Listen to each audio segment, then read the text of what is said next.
ठाकरे बंधूंच्या भेटीचा पुढचा मुहूर्त गणेशोत्सवाचा 27 किंवा 28 ऑगस्टला उद्धव ठाकरे राज ठाकरेंच्या शिवतीर्थ निवासस्थानी जाणार, सूत्रांची माहिती। पुण्यातील रेव पार्टी प्रकरण अटकेत असलेल्या खडसेंचे जावई प्रांजल केवलकर यांच्यासह 6 जणांची आज पोलीस कोठडी संपणार, दुपारी विशेष न्यायालयात केलं जाणार हजर। पुणे रेव पार्टी प्रकरणी आज एकनाथ खडसेंची पत्रकार परिषद, कुणाच्या तरी सांगण्यावरून पुणे पोलिसांची कारवाई, खडसेंचा आरोप।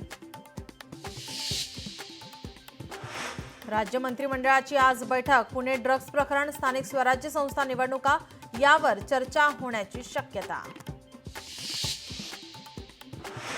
सभागृहात मोबाईलवर रमी खेळतानाच्या व्हिडिओमुळे वादात सापडलेले कृषी मंत्री माणिकराव कोकाटे राज्य मंत्रिमंडळाच्या बैठकीला हजर राहणार की बैठकीपूर्वी राजीनामा देणार, याकडे नजरा।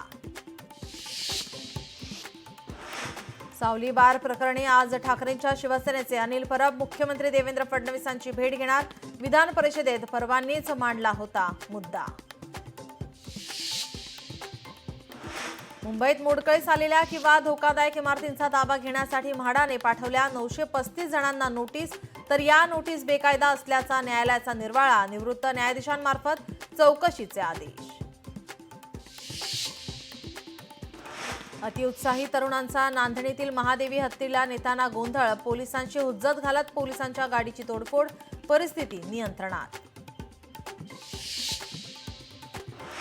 नागपूरची दिव्या देशमुख बुद्धिबळ विश्वचषक विश्वविजेती, भारताच्याच कोनेरू हम्पीवर मात करत दिव्या देशमुखचा विजय, दिव्या देशमुख भारताची 88वी ग्रँड मास्टर। आज राज्यभरात नागपंचमीची लगबग, सांगलीतील 32 शिराळ्यातही साजरी होणार नागपंचमी, आज करण्यात येणार प्रतिकात्मक नागपूजा।